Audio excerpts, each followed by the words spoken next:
This is your Thursday Fantasy PSA. Remember to take all your Thursday night players out of your flex spot. Thank you and have a nice week.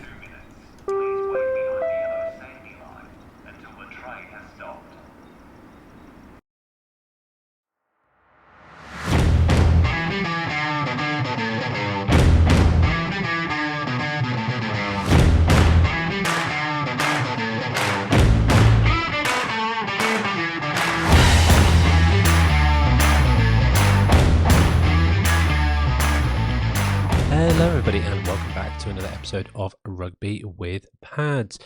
You're back with me, Sam, for your Week 7 preview show. It's been a while, it feels like, because I haven't actually recorded on camera for a little while. I was unfortunately ill, then I went unfortunately on a holiday. I mean, how dare I go on a holiday in the middle of the season? It feels like a crime in itself, but we are back and we are going to be talking about some juicy Week 7 lineups. We'll do all your hot or not players. Our theme this week is put up or shut up, and the players that kind of all in on or all out on, or people who are in the last chance saloon. Because ultimately, in a lot of my leagues, I'm in the last chance saloon. I don't want to admit this, but I am 0-6 in my league of record. Oh, it pains me. It really does. And aside from the amateur dramatics, it's not a good position to be in. I haven't played well in that league. I've been cursed. So some of this is personal. And you know what? On Saturday, I think we're going to release it. We're going to be doing an episode where we're going to be giving you advice on no matter where you are in your lineups. I think Week 7 and coming out Week 6 is a pivotal week because for some of you, 6-0, you'll be thinking towards the playoffs. You're thinking you're cruising. Some of you at 3-3, you're thinking, oh, this could go either way. And some of you, like me, at the bottom of the pile, will be looking at how we can look to improve.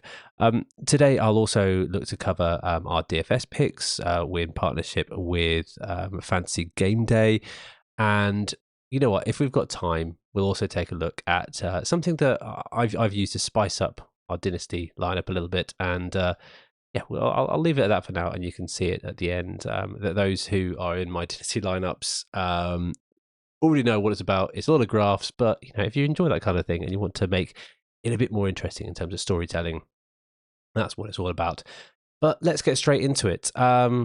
Week 7, there's some really interesting games. You've got Jacksonville, New Orleans kicking off on Thursday night. I think that could be more exciting than people think. I think we've got a really good defense in New Orleans. Jacksonville are looking spicier coming into this part of the season. I think they've finally found their groove, and Travis Etienne seems to be devastating. He's really, really good. We've got Las Vegas and Chicago. Two dump teams, but fancy points galore. Cleveland, Indianapolis. I'm not really seeing the fancy value there, especially because there's a lot of question marks around QB injuries and all that fun stuff. Unfortunately, we've lost Anthony Richardson for the year by the looks of it, which is sad on all counts because he was just fun to watch. Although those of you who are subscribed to Minshew Mania, maybe there's an upside, but I think the Colts journey is going to come to a bit of a screeching halt, unfortunately. But we'll talk about that as we go along. Buffalo, New England, it's going to be a whitewash. New England, I'm putting a fork in them. They are done and dusted for the year. Washington, New York, I think a surprise, interesting game there. Atlanta, Tampa Bay, in division. Two teams underperforming. I think Tampa Bay are on the slide. Atlanta maybe on the rise. We've got a really interesting lineup. Detroit versus Baltimore, 2 5-1 teams. Detroit haven't won for I think 10 years. I'm going to go back and have a look. Oh no, it's 10 games they haven't won. They haven't won against Baltimore since 1998. And thank you to ChatGPT for giving me that piece of information in advance of this. Yes, we do use some other tools out there as well to give us a bit of a different perspective. Pittsburgh, Los Angeles, I think that could be a really interesting game. You've got what is a team relying heavily on defense against a team relying heavily on offense. Arizona, Seattle should be a boat race for Seattle. I'm really seeing them wanting to put down the hammer there. Green Bay, Denver. Two teams on decline, but I'm probably favouring Green Bay there. Chargers. Los Angeles, that's so many teams. Chargers versus Kansas City, the Chiefs. that's got fancy points written all over it. I think they're going to be very narrow fancy points, though. I think they're going to be very narrowly directed to a few players, and we'll talk about that in a bit as well. Miami versus Philadelphia. That's got a good game written on right there. The Sunday night game is going to be really interesting. And then we finish off the week with San Francisco coming off the back of their first loss of the season against Minnesota, who don't look great. Not gonna lie, I think it might be the time to end Kirk Cousins that experiment there. But let's get into it. Who do we think out of that set of players looks good and looks bad? And yeah, we'll do. How are we going to do this? Let's go all positive first and then negative. So we'll go for our hot players first, then we'll go for our not players, and then we'll finish off with some DFS, and then maybe something a bit more in depth at the end. So starting from the top, based on a case of put up or shut up. So these aren't necessarily players who are in form. These are players who I'm coming to my end of. And by the way, all of this, my own opinions, but you can hopefully rely on them a little bit. I've taken a look back at my results on what I put forward to you guys. Coming out of week 5, I was above 2/3 of my predictions getting right. After last week, which I did a week in advance, I whiffed on a couple of marks there. I whiffed on Fields being injured, James Cook and D-Hop being just meh, and Kittle having a very poor, probably historically poor performance outside of a goose egg for him. I'm down to 53 for 80 in my predictions here, which is a not nice round number, but 0.663 across that. So you can trust that there's a decent chance I'm going to get these right, and hopefully by the fact I'm challenging myself, so you don't see a huge amount of superstar names on here. You can trust that we're trying to give some good balanced advice here, but this is going to feel personal because fantasy football feels very personal to me at the moment. Starting out with Justin Fields. Justin Fields has disappointed and excited in equal measures. And when I say the disappointed side of things, it's when I play him, he plays badly. And when I don't play him, he plays well. So it's cursed. I think this week against Vegas, he has a chance to put up a lot of points. Vegas, it's going to be an interesting one. I'm not sure who's going to be playing. It could be Brandon Hoyer, it could be Aiden O'Connell, but they didn't look bad. And I think it could also be a Josh Jacobs week, potentially. We'll have to see. It depends how this gets away. But Chicago need a statement. And then they need to finally see if they want to go for Fields or whether they're tanking for Caleb Williams or however it's going to be.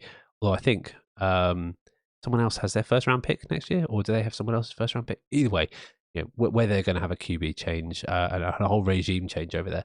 I hope not, because Fields in stretches looks really exciting and really competent. When he does get a chance to sit in the pocket and throw, he's really good. When he gets a chance to run, he's probably better, as good as, if not better than Lamar at times. So I'm really hoping Fields has, recovers from injury, so that be wary of that. So I don't think he, there is a chance he doesn't. So I'm going to put an asterisk against this pick, but he's the player who I am all in all out on. This is the final chance for him, and if he doesn't perform, then I'm basically waving goodbye to my League of Record team. Another QB though, who I think is maybe got more of a flaw for you, is Sam Howell, and I talked about Washington versus New York being an exciting game, and I do think Sam Howell will be really interesting. He has excited and frustrated in equal measures. That his 4 or 5 interception game against Buffalo was a black mark against his record, but he's slowly crept up and done some pretty good performances. I talked about on the waiver wire show. He's put together 3 or 4 really good performances that can be week winning, and I think when you look at who's on buys, you've got Cincy, Dallas, Titans, Jets, Panthers, and the Texans as well. I just put CJ Stroud. I haven't even put the team name, but you've got them on buys. You're probably looking to replace someone. Howell will give you better production than Burrow at the moment. I think he's the quarterback 19, more consistent on a week-to-week basis, and gives you those spikes. Very similar kind of player. Different player, but similar outcomes to Jared Goff. So if you're confident in Jared Goff, I should think you should be relatively happy with Sam Howell as well. So if you're struggling on buys, he's a great player, and he's a player that I think if he does it this week, I'm all in on him, and I'm trading my shares of other guys who I maybe drafted early. I'm going for that late round quarterback push towards the end of the season. Gabe Davis. Gabe Davis is a player who, again, has frustrated and delighted in equal measures. He won me a week with a 23-point performance and then lost me a week with a 2-point performance a week after. So hit or miss. Against New England, I'm not sure if the narrative is still the same for New England anymore. Before, they used to take away your best weapon. Their best weapon, they don't run. They run badly. And if they do, they run through Latavius Murray, which is embarrassing for James Cook. They're going to try and take away Stephon Diggs, who is by far and away the best player on that offense outside of Josh Allen. And their connection is great. But Gabe Davis has these weeks. Gabe Davis, believe it or not, is the recipient of the second most TD from Josh Allen after Stephon Diggs. And it's not as far away as you think. Third being Dawson Knox, although he's not really in the mix anymore. So Gabe Davis, I think you need to have a good performance. The narrative being that New England take away Stephon Diggs, or try to, double teams or what have you, although I think Stephon Diggs is better than most of the corners out there, and Josh Allen may just try to force it in there, leaving Gabe Davis hopefully a bit more open. And I don't think we can lean on the defensive scheme of Bill Belichick, because it's obvious that if a lackluster Saints team can put 34 against them, I know there was some defensive scores there, they are not the defense of old that you would fear, and that would get you 30 points in a week. Similar to how the Dallas defense have been doing this year. Running backs, I'm going to start with someone who I don't have any shares of, but I would love to. Kenneth Walker III, K9. I talked about it being a boat race against Arizona already. I think at home they're just going to run the ball, similar to how the Rams did last week. Arizona don't have an answer to that. They're going to wear out their defense, and Kenneth Walker has this home run potential. I love it. They're not using Charbonnet nearly as much as I thought they would. They might use him a bit more if they get ahead. I think they're going to rely on him as being so good. And he's a player that is not put up or shut up. I'm all in on him if I can get him. I'm trying to trade around for him because he is in form. I'm probably going to be paying a premium for him if I have to, though. But I would rely on K9 heavily this week. Raheem Mostert is another player that I'm all in on, and I think I'm all in on him if Devin A.K.A. stays out for a little bit longer.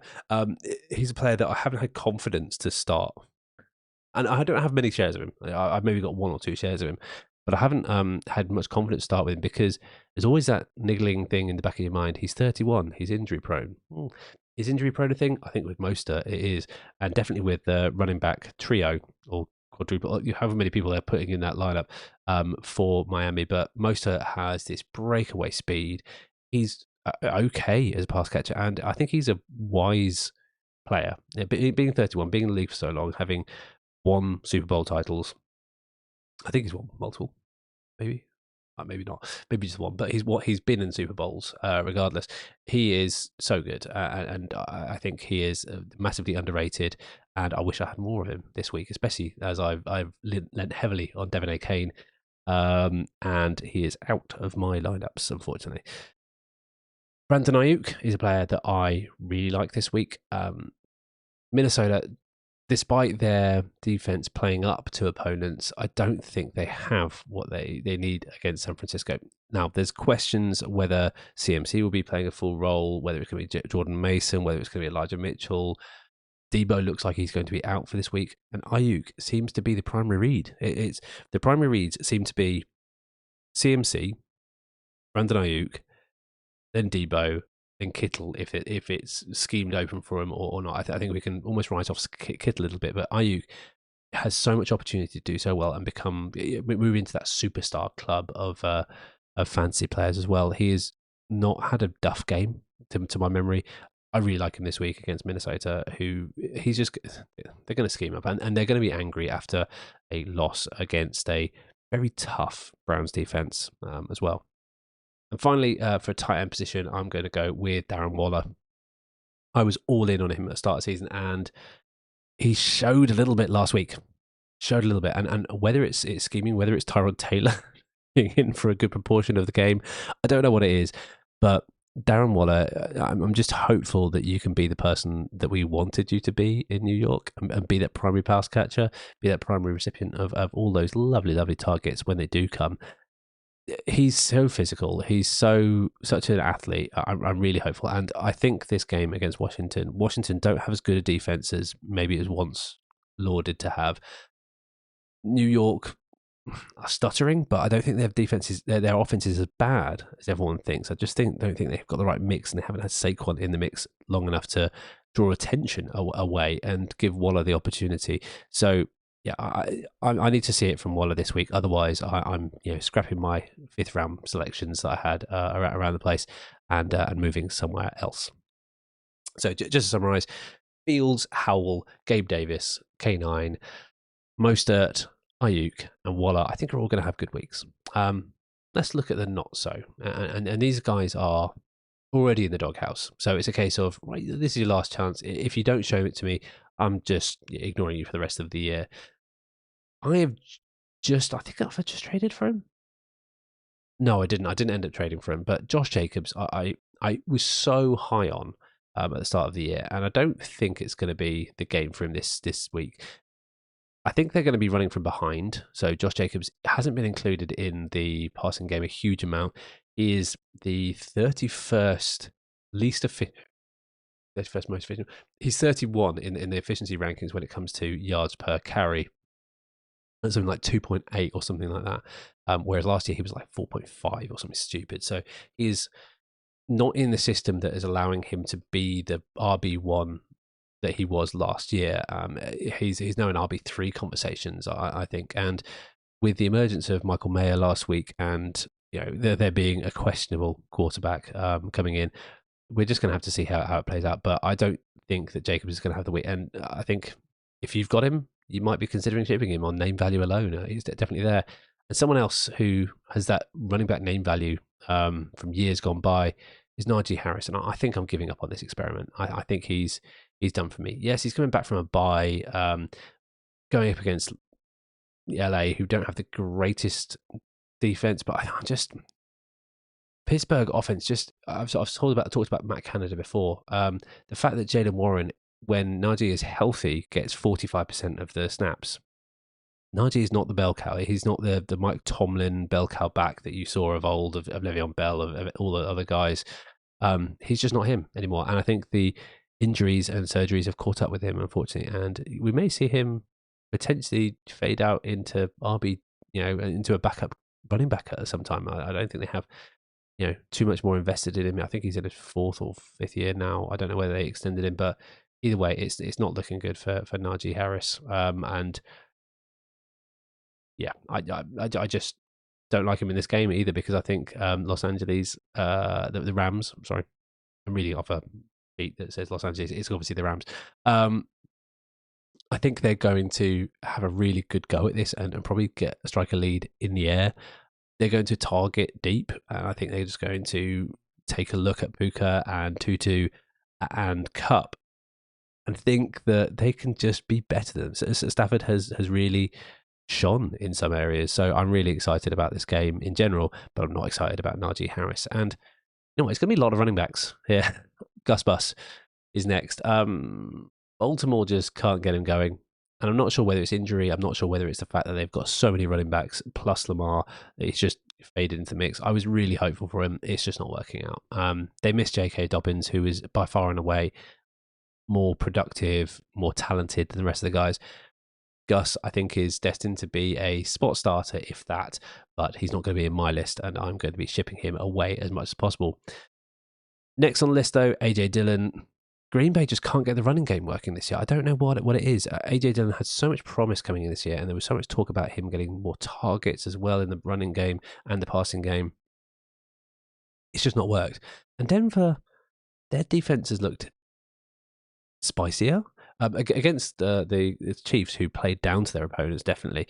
They did look a bit more spicy. They look a bit more competitive. Unfortunately, Denver's offense can't do anything as well. And you know what? Who should be on this list is Russell Wilson, but he still plays some decent games. But maybe he's an honorable mention on this list. But AJ Dillon is just not getting even with Aaron Jones out, he's just not getting the productivity, the efficiency, the targets that he needs to be fantasy relevant. So he's maybe a story of best intentions not really getting there. So he's definitely in the last chance saloon, but I don't think he's going to make it.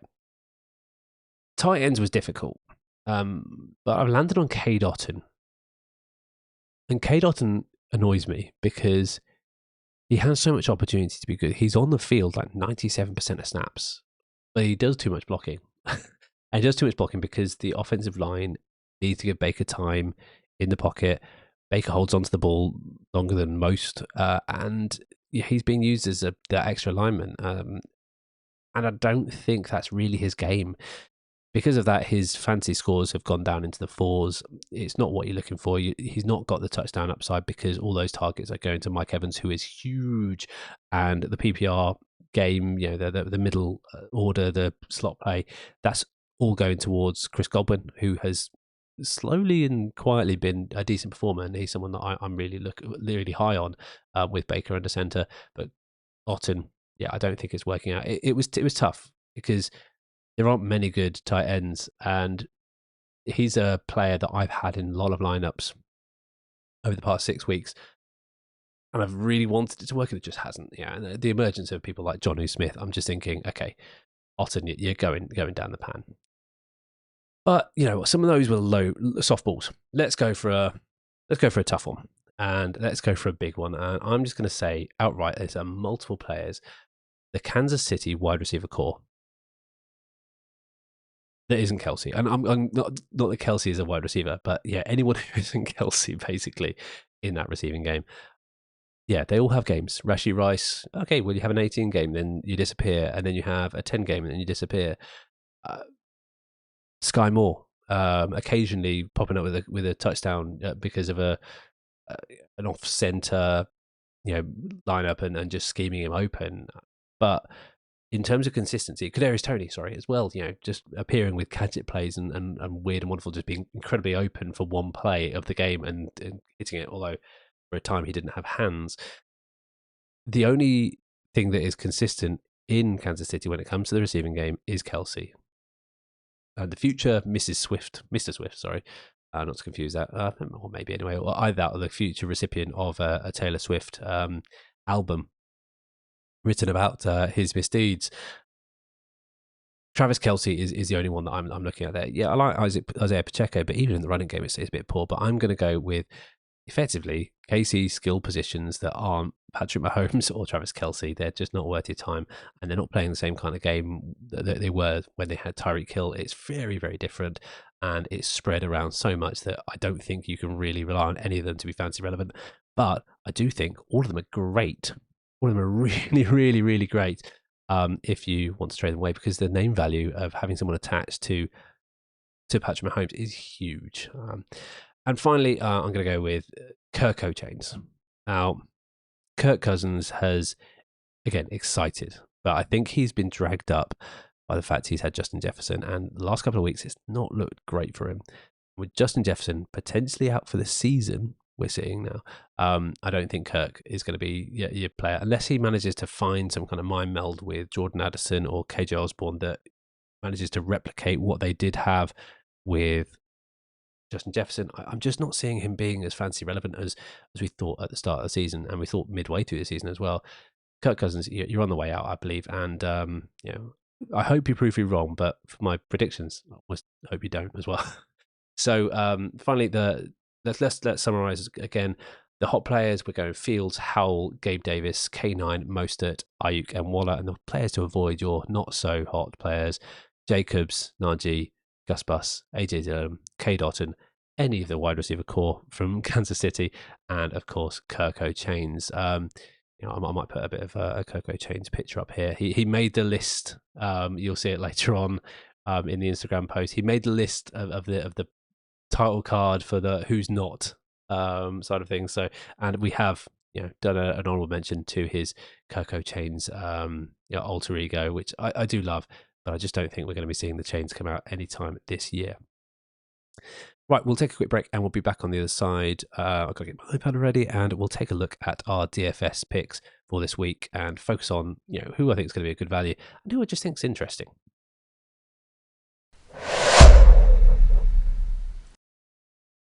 Welcome back, and let's take a look at our DFS lineup for this week's Sunday Stars game brought to you by Fantasy Gameday. If you're interested in playing, we've got a little partnership going on with them.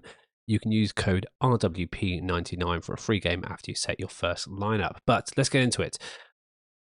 Now, for DFS, for those of you who haven't played it, you pick your lineup for that week. And obviously, you've got some interesting pieces, like you've got captains who get double points in this game as well, which I really like. And it just puts another strategic element to it. But we're going to take a look at some players who we think are going to be good values across the board, and that you can look to pick your lineups and make sure you get the most success out of it. Now, you'll learn through this that I am better at giving advice than taking my own advice when it comes to this, but I just enjoy playing, so we'll see what happens. And I'm not going to share my lineup, but I'm going to share you some tips and some players who I think are going to be valuable this week. But let's start off with the king. I think Patrick Mahomes is undoubtedly going to be great value this week. He hasn't performed as well as he wanted to, but he's up against possibly one of the weakest secondaries in the league against the Chargers. It's an in-division game. I think it could be really interesting for him. He's a lot at 8,100. It's over a fifth of your budget.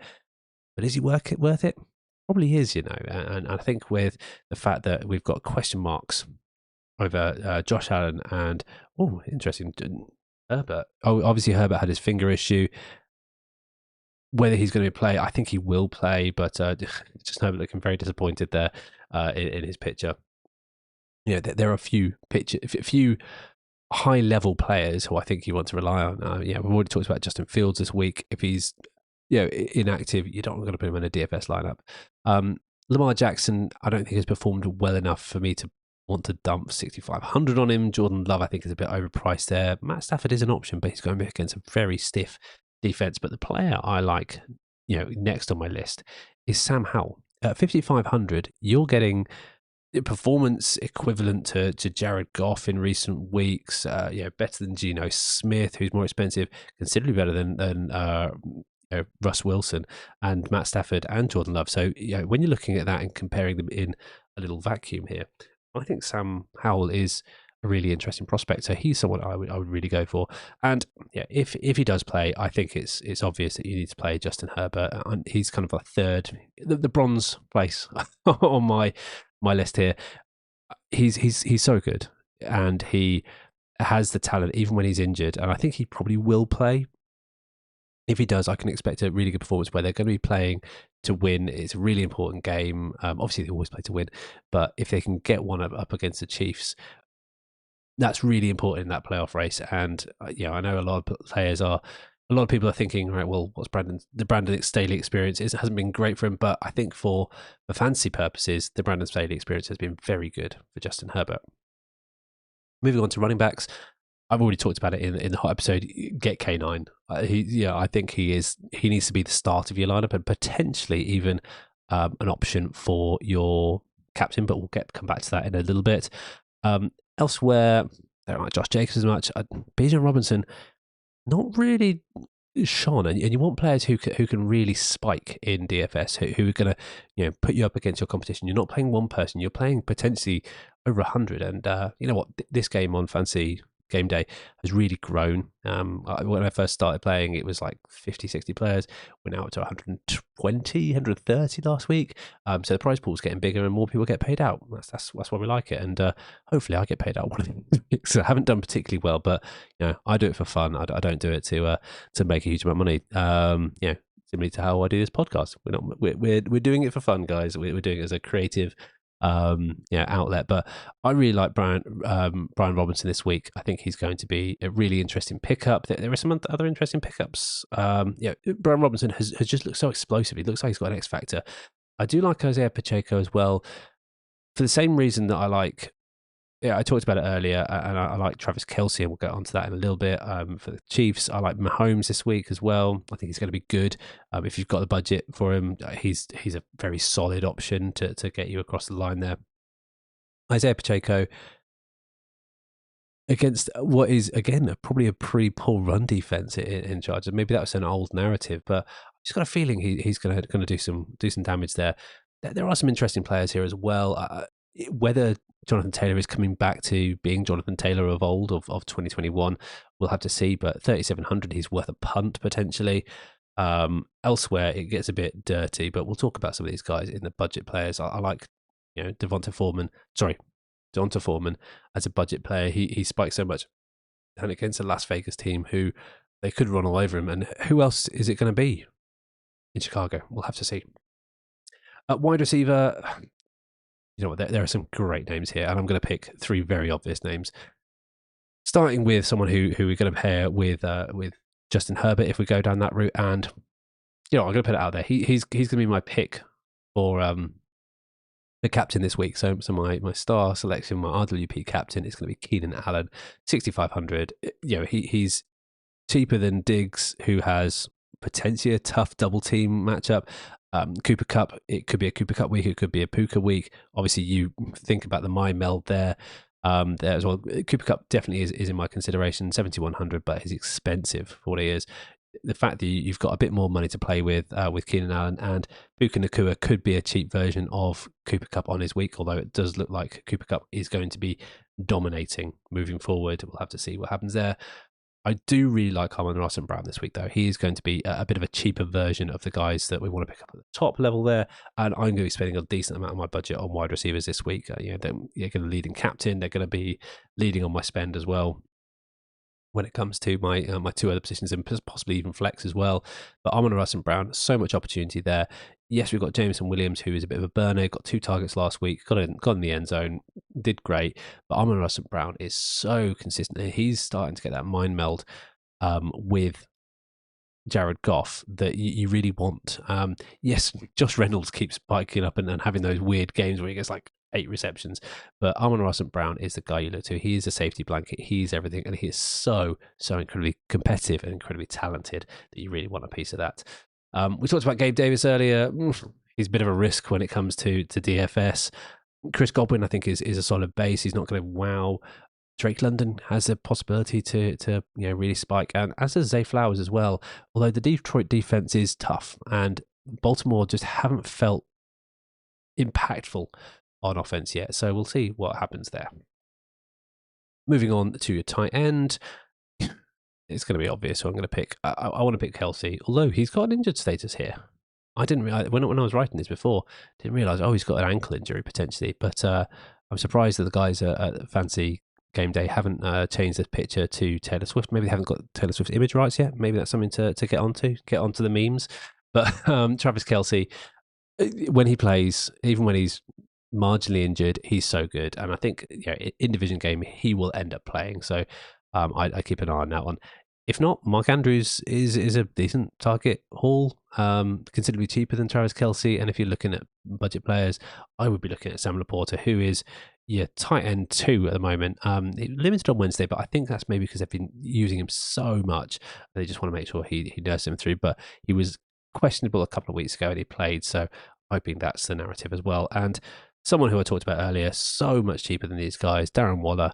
I think this is a puttable shut-up week.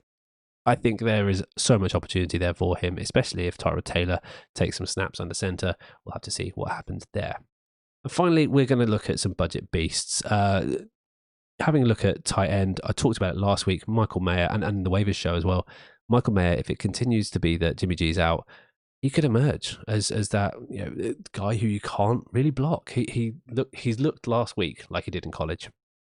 I'm really excited for him moving forwards. And when you're looking at it from the same price as Donald Parham, who has impressed on occasion but really hasn't shone, you're wanting someone who can be a difference maker. You're not necessarily wanting someone who is going to be consistent when you're looking at these budget flex beasts. I've already talked about Devonta Foreman. I think for 3,500, when you look at the competition around it, when you're looking at Jonathan Taylor, Javonte Williams, Michael Wilson is 3,700. Wow.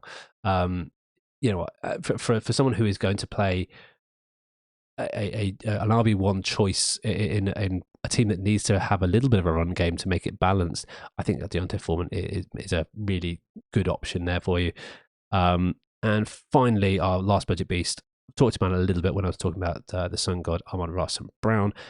Let's look at Jameson Williams. I think he could be a really, really good play, especially if you're looking for that touchdown upside, which they're going to need. They're going to need to score against Baltimore, because Baltimore will drag you down and grind you down with these the fact that they can score 3 points from pretty much anywhere inside the 50, thanks to Justin Tucker, they're going to need to go for those long bombs and test what is an aging secondary over in Baltimore. And if they want to break that now 25-year streak of not winning, yeah, Detroit are going to need to play some ball here.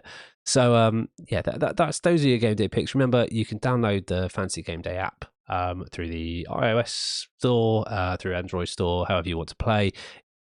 If you're wanting to play and use our promo code and support us, the pod, and the app as well, you can use promo code RWP99. Enter one game, you get another option to play another game as well. You'll get credited with a free game worth £7.50. It's £7.50. You can put up to five lineups in here, but if you're just testing the water like I do, just put up one and see if you have some fun. It gives you the option to root for some different players as well. So yeah, really exciting game and really good guys. They're just three guys based in London that looking to be part of the fantasy community. We really like them over here at Rugby with Pads Towers. But yeah, that is your Sunday Stars lineup and recommendations for your DFS games this week.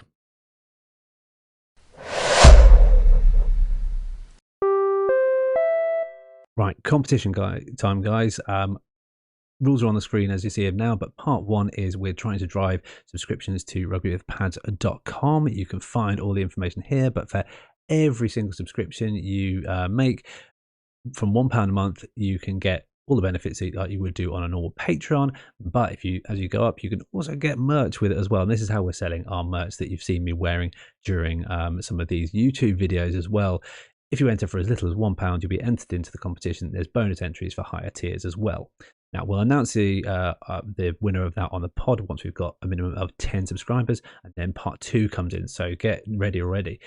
Go to youtube.com @rugbywithpads, click subscribe and comment on any of the videos. And there's a fair few. We bring out the videos at the same time as we do on Spotify and Apple Podcasts. And you'll be entered into a competition to win either a t-shirt or a pop socket. It's free, but we must make sure that part one is won first. Let's drive that traffic over to rugbywithpads.com and the draw announcements will be on the pod. I'll keep you updated with what we're doing and put some stuff on socials. Right, back to the pod.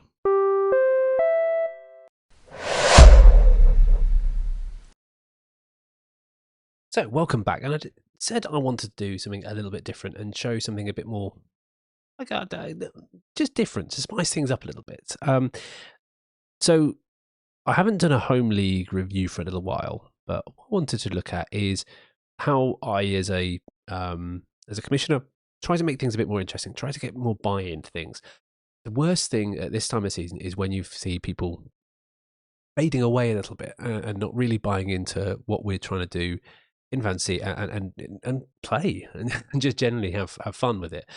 If you see people not having fun, there's a lot you can do as a commissioner to keep people interested in. And Dynasty is a really good one because you'll potentially you're buying into things throughout the whole season and throughout the postseason as well. So you're constantly, you have a lot invested in these players. So what I try and do every week, in conjunction with John, who is a commissioner of the home league as well for Dynasty, is we set out a load of rankings. And what I want to do is just highlight something that I do a little bit differently. And I heard about this concept on a Q&A with the fantasy footballers, and I decided to bring it into our own. Initially, I wanted it to be a little funny something that we could have as an acronym or that spells out something silly.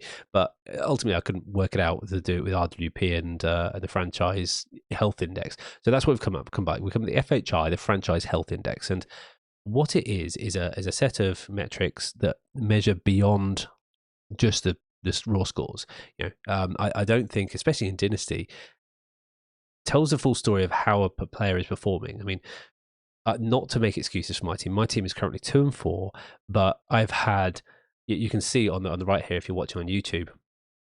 I'm currently 4th in the Eastern Conference. The Eastern Conference is smashing it. We are by far and away the highest scorers. I've scored 933 points, which I think is like 4th highest. But I'm kind of 7th in the rankings because I've had such an unlucky time with. I might be the 2nd highest scorer in any given week, but I go up against the 1st highest scorer. So what I wanted to do is create a set of metrics which balances that out, and also all the other things that make Dynasty important? Because record isn't the only thing that makes Dynasty important. And tell some stories behind it as well. So I do things like track records over the years. So you'll see here in the bottom left, if you're watching on YouTube, I'd advise you, this is a great place to skip over and have a quick look at YouTube and give us a thumbs up and a like there. I track rivalries. I track people looking to break milestones. Here, the milestone, Tim was the first one to break 1,000 points scored. Great on him. He's had an absolute demonic team, but within 30 points, I've become the first player have 1,000 points scored against me, which you got to think the odds of that is so unlikely. It's not like I've come up against good, I've just come against good people each week. It's not like I've been bad, because you can't control that. Again, I'm not bitter at all. But also, rivalries, Kristen going over Ed 3-0 in the series. We do an East versus West battle as well. The Eastern Conference is, blasting out of the motor 6-4. We've just started going into a series where each week East and West will play everyone in a round robin. Normally play your own conference players twice each year, and then everyone else you play at least once, with a bit of rivalries added in there. But you'll see there's this concept of the franchise health index. Now, the franchise health index is more around how good of a GM you're playing as. And there's some things to consider, how you're choosing your lineups, whether you're leaving points on the bench. There's so many other things, and we track this to give people a bit more buy-in, especially Alex and Boz down there, who are A, tanking a little bit, and B, just not having a good time of things. And Alex changed her team name to reflect that earlier, but she's going for the Caleb Williams sweepstakes, providing he doesn't defer, because he wants ownership of Cardinals. I don't know anyone who wants that. We also do a bit of a track of key storylines. Me throwing away Fab for no good money on KJ Osborne and not playing him. Tim picking up Devontae Bowman and getting the best waiver pickup of the week, which wasn't particularly exciting. Top scoring players, top bench warmers, biggest blowouts, things that you get out of the automated outputs for the AI generated and calculated reports each week through the Sleeper app or any other app you're on.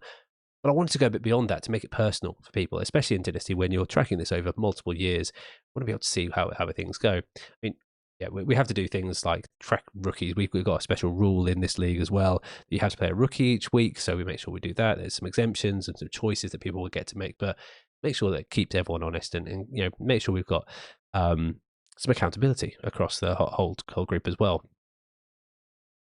We also do something that most leagues will try and do, and you know what? John has taken this on this year and last year, and it's fantastic.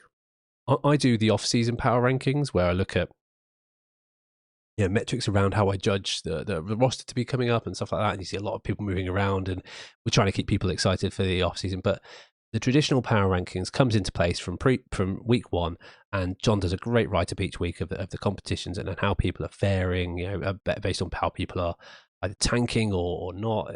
He does some great work there, and I really appreciate your write-ups there, John. They're hilarious, and what I might do is read some out as well. This week he had a very sour writer of himself, saying basically there were no bright sparks. That's it, I'm done. I don't want to write it. It's poopy performance, which I thought was really funny. But what we're trying to do is not just track the record, but track how people are going to be performing against their expectations moving forward. Are they going to make the playoffs? That kind of thing. But power rankings are purely subjective. I would probably rank them slightly differently to the way John does, but it's John's analysis on that, and I'm very grateful for that. I take a more analytical approach, and that's what I wanted from the franchise health index, which is how are you doing as a GM? There's so much more to being a GM of a dynasty team as well. We looked at 3 seasons of trading this week and had a highlight on that, and Dan, who's only been in the league for a year and a half, basically. I think he had his first full year. I can't remember now. Been involved in 12 trades. Lives down the road from me, and with he and I, but having 27 trades between us, 50% of the trades go through our postcode. And we look at the impact of players coming in and how the hubs come up. It's just an interesting look, and prompts people who maybe don't get involved and say, well, why are they doing better than me? Is it because they're trading more? Is it because they're more involved with the league? And we're just using this to get me more people's buy-in as well. And it's a good fun thing for me to spend my time analysing as well. But the health index itself, the RW franchise health index, is designed to remove the subjectivity of all this. I can't have the oh, what if I did this, etc. And I put together a bunch of metrics, some of them being quite simple: total score, total wins, and giving a weighting against that. That's very important to how well your team's performing. The win breakdown is an interesting one. That's a new one that we've added that isn't obvious. It's, in any given week, how many games would you have won if you'd played everyone? So removing that luck element of it. The coach score is around your lineup picks. If you had a perfect score, how many points have you left on the bench? How much better could you do? How much more efficient could you have been? Waiver budget, use of that. Are you effectively managing your team throughout the year? We have $100 to spend. Are you spending it in the right way? Have you overspent? I'm a product of overspending. And then things that are important to Dynasty as well, like your team age. A young team generally indicates future potential. You've got future titles. We weigh it a little less because this is very much a win now league. We're very early on. We're 3-4 years into this Dynasty lineup, and then we look at asset value as well. Obviously, firsts in your future picks indicates a promise of a lot of hope, where fourths are scraping the barrel. So we try and balance it to see who's keeping well on all those fronts. So we do a breakdown, and this is the first time I've done it in terms of looking at how people are doing and pulling back the kimono a little bit. Every week I give a ranking, but I wanted to show people how we do this, and maybe if you're listening and you're a commissioner of a league or you're otherwise involved in the league, maybe this is something you could suggest, and it might be interesting. I'm more than happy to pull back the curtain. If you're interested, message me on any of the socials or directly on here or via my email as well, which is all on the end page. Take a look and reach out. I'm more than happy to give out my secret sauce. This is just a way that I enjoy the sport and analysing it a little bit. And this is definitely getting down to the weeds of things. But we start off with cumulative score. It's obvious how many points have you scored. It's probably the most important metric because it gives an indication of raw power of the team. And you'll see here that Tim, being top of the league at the moment, he's 5-1. He's top of the power rankings as well. He's stretching the gap each week. He's getting above and beyond the first one to reach 1,000 points, whereas players like Alex, who is unfortunately down at 0-6, this is probably the easiest tell and probably the most consistent tell. But you'll see I'm fourth in this list, but I'm not fourth in the actual rankings or my what was I going to say? Or my record, because I've had that luck balance against me, and that's where we look at things like cumulative wins and how are we getting on with here. Again, I'm sitting in the middle somewhere. It's not great. You've got players like Boz and Tim who are shooting up above. Sorry, Kristen and Tim, who are both 5-1. Tim's behind there. We'll see this eke out and balance out a bit over the season. This is a great graph, to be fair, to show this, but what we can see is bunches of players and with division mates, and we can see that on the whole, one division is doing a lot better than the other division. So you can only play the players you're playing against. But what we can say here is, well, what's your strength of schedule looking like? And these are all things that, if you look at advanced analytics in the actual NFL game, people will look at. Then we do the breakdown against opponents. How many teams would you have beaten? It's obvious that, again, Tim is just absolutely destroying the competition. But Ed is surprising. Ed's sitting at 3-3, and Ed has had just as much bad luck as I have. I'm sitting at third in this metric as well. We've both had a lot of sour luck on this one, and just we would have beaten a lot more players, but we just happened to be matched up against the players that we couldn't beat that week. I mean, Ed went up against a 200-point performance with Kristen last week. Dan has been similarly unlucky in some of his as well. He should have been beaten higher, but you can see like the top four of the top 5 players are all in one division, and the player number 6, funnily enough, is also in that division as well. It's he's cumulatively beats West by a considerable margin in this one, and this is where you start to tell, okay, well, how powerful should they be? And we weight that against everything. And then finally, this is, I think, a really interesting differentiation that isn't just drawn on power and performance. It's about your GM skills and the points left on the bench. Now, what you want to be is at the bottom, but I don't think that tells the full story. I think what you see here, and if we look at a team with a subjective eye as well, there's outliers. Ed has an incredibly powerful team that he has been unlucky with. We compared to the last metric there, he should have been winning more games than he is, but he's also leaving a lot of points on the bench. Is that his fault? I don't think it is, because a lot of them wouldn't make a difference, but he's just got such a set of powerful players and a powerful lineup. He's almost got decision blindness. Now, could that mean to Ed he could trade away some players? I think possibly.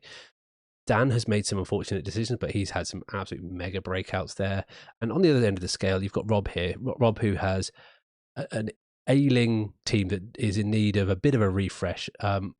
His it's not because he's making the right choices, it's because he doesn't have many choices to make. So you've got a complete, opposite spectrum. So what you want to be in is probably in this middle bunch here. You want to be making most of the right choices, but not have a team that's so weak that you're down at the bottom. So this kind of upper third is where you want to be, and that's where we see, funnily enough, you want to be in the upper, like kind of like this quartile or this quartile. There's the kind of second or third quartile, and funnily enough, Tim is making all the right choices. He has a powerful team, yes, and his overall score, if you look at it, is great. But he is making the right choices, which is why he's being put there. Kristen is playing above and beyond her station as well. She's got a weaker team, but making the right choices. That's why she's kind of sitting in a good spot here. Myself, I'm middle of the pack. I'm just been unlucky in some of those things, which means I'm making most of the right choices. I'm not doing so poorly. Whereas the likes of Dan, who is has made some gaffes in some errors. Not to his fault. He's just had some players who've absolutely broken out. John is had a very poor week this week, which shot him up a little bit as well. And Alex just has been unfortunate. These are the players you don't want to be. These are the players you do want to be. You probably don't want to be at either of the polls, but it gives a good indication of how well you're reading your team and are you maximizing your potential each and every week. I think that compared, when you combine that with the breakdown score, is a really good feel for the overall strength of the lineup. We then have the kind of static stuff, which is your age of team, who's doing well. Funnily enough, Tim being number one in power rankings, number one in scoring, has the youngest team. He's got some great players, although he has just. Well, it'll be interesting to see what happens in the next few weeks, because lost Justin Jefferson for a little while. I'm sitting there with a decently young team, which means I was able to balance that against losing a lot of assets, because I have a young team who's going to perform potentially in years to come. I've traded for those young players. I recently traded for Lamar Jackson, for example, brought my overall QB age down a little bit as well. So it's almost a balance. You either want to go for young with loads of assets, a la, I guess, the Panthers, or you definitely don't want old with no assets, a la the Rams. But there is a happy medium where you can have a young team with an okay amount of assets. You might have traded a few there. The Bears potentially, well, that's a bad example. But ones who are on the cusp of maybe doing something a bit more interesting with their teams. The Detroit Lions is one that speaks to mind. They had a couple of first round picks last year. Those are the kind of teams you maybe want to be. So this is a balance about maybe not the win now mentality, but your opportunity for future, which is why we've weighed it down a little bit more than the kind of raw power scoring metrics. But it gives you an idea of where people might be in a year or two's time. And I'd be looking at the bottom of those lists and thinking, Sam, you need to trade away some of your good players if you're not going to win for those assets. It just gives you a bit of an indication there. While Kristen on the older side, maybe you want to trade away some of those veteran players for those picks, or refresh them because they might be due to retire anytime soon. Next, we have the ones that much a bit less, but I think are interesting to see from a financial perspective, and it's budget remaining versus expected budget for your fab. This is actually weighted 1. I just haven't corrected it on the sheet here, but this is weighted low. You'll see there is a massive outlier here. Dan spent all 100 of his fab as soon as he was able to on Deshaun Watson. Not sure if he's regretting that decision. Not sure whether he's looking to compete this year. I have to see. It's a very tight East Division, and I think the next few weeks will indicate what happens. He's a trade monster, so we'll never see we'll always be interested to see what happens. You'll see other players spent in big chunks early on, but what this should do is normalize throughout the season, and it's differentiation against so it's plus or minus against what we actually have recommended as being the budget. So in week 6, I think you should have potentially around 60% of your budget left. So what we can see is the differentiation here, both plus and negative. It normalizes it out. I'm sitting a bit away from that because I spent a bit much on the last couple of weeks, and that ties in as well with the overspend. As you can see from week 3, I overspent considerably in week 4, 5, and 6. on a few players that I thought were going to be good and who haven't really panned out. Boz this last week spent 36 on a player where he didn't have any competition, and that's what we're against. Not based on the raw value, but let's say I think it was Josh Palmer. He went in week 3 or 4. And everyone was thinking, oh yeah, Mike Williams out, Josh Palmer's going to be the one. Boz had just traded Mike Williams to me. I'd had 1 week of him, and then suffered as well. I think it was a defensive buy. Thought I was going to go in heavy on it. I didn't see the value in Josh Palmer because I've got Quentin Johnson available. Well, that's not really panned out too well for me, but he overspent on that. And it's just, are you bringing value back to your franchise is what we wanted to compare here. So, and if you bid way above anyone else who's competing against you, you're going to get hit on that metric. The guys who at the bottom here, if you compare this against the waiver available versus what you've got left, we've got some players who aren't particularly active in the market. So we're seeing not much overspend, but they're going to be penalised later on in the year for having a huge amount of waiver budget remaining. So these two balance out a little bit over time. And that brings us out to the overall franchise health index and how people sit on this one. I've floated across the league a little bit. I've kind of settled into a 6th or 7th position after having a high ranking early on, because wins early on help. I got a couple of wins early on, and that really helped push me up. See, Tim has remained at the top there because his team is just, he is what we thought the Bills were last year, what the Chiefs were a couple of years ago. He's a team built to win and built to do everything. And if he doesn't, I think it'll be a big upset for him. He'll be looking for that first Dynasty trophy this year. Whereas you've got players who bounce around a little bit. Dan has traded himself into relevancy. And a couple of wins has helped. John has kept himself relevant despite tanking a little bit and getting rid of a lot of assets early on and during the draft. But he remains kind of in the mix, especially in a weakened Western Conference. And there are players who are scrapping at the bottom. Boz and Alex. Unfortunately, trading places week in, week out based on their schedule. And unfortunately, Boz got his first win the other week, which really helped him get off. He has sold the farm, but he's still kept in the mix. So we'll see what happens. But that's your franchise health index. If you're interested in doing something like this for your dynasty team, let me know. I'm more than happy to help and give you the secret sauce, and maybe you can give me some advice on how I can make my secret sauce a little bit better.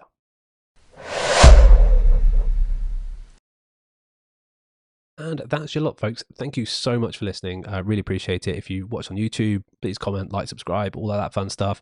I didn't do the call to action early on. Remember, if you listen to this on Thursday, take your Thursday night players out of your flex spots, put them in your core slots. Make sure you have a bit of capacity, especially on a bye week. You need that flexibility moving into Sunday and Monday, obviously, as well. As always, if you like what we're doing, please share. I try and do the call to action. I try not to beg, but it really does help if you give us a bit of a support, morally or otherwise. If you want to support the pod in terms of getting some cool stuff as well, like this shirt, you can this sweatshirt. You can. We've got a load more designs as well, so you can have a look there. And I'm more than happy to do custom pieces. You can go to store.rugbywiththepads.com or get it with a membership. It's probably a better way of doing it. You can pay over a number of months. It's a fun way to keep updated because I do special content on there for subscribers at rugbywithpads.com. That's supported by Buy Me a Coffee. If call to action as well, go download the Fantasy Gameday app. If you're in the UK, you're 18 and you're aware of the risks. It's a really fun way to play. And if you have any questions or anything, just follow me. Reach out on all the social channels at rugbywithpads and all the usual places. Thank you so much for listening. I know it's been a bit of a longer episode. Hopefully you've got something out of this, and I'll see you probably on Saturday, I guess, with a special episode where I'm going to be looking at advice for anyone and all people of all records. But before then, I will see you on the Virtual Gridiron.